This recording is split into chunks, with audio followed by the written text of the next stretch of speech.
belajar tengkuk tak tapi nak dinangguin dah. Itu je. Jangan ikut tak boleh lapis. Nanti jadi mereka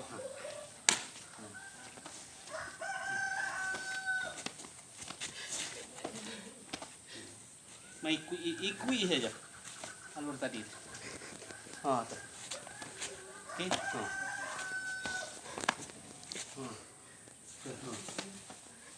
Kan itu sini.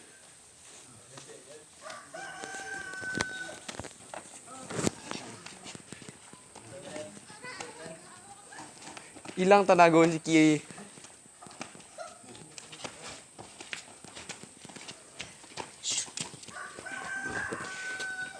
Okey.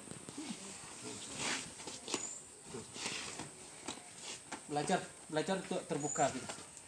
Okey.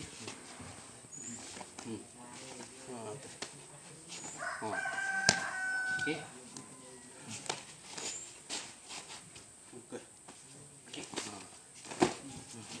Aduh, Allahu Akbar. Tadi. Tu.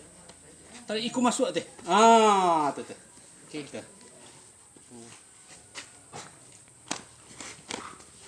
Okey.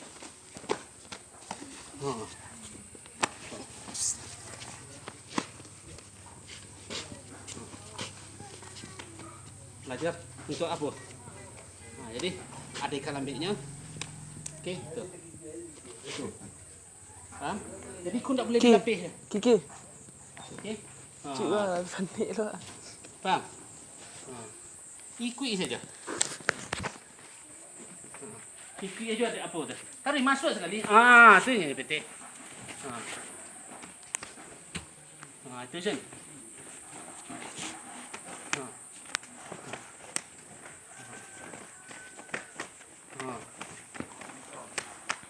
Itu kelas lah.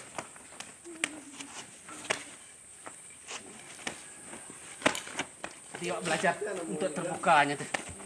Okey. Pasal. Kunci. Tu nak peti pingin. Nanti. Itu baik nombor ni. Itu baik.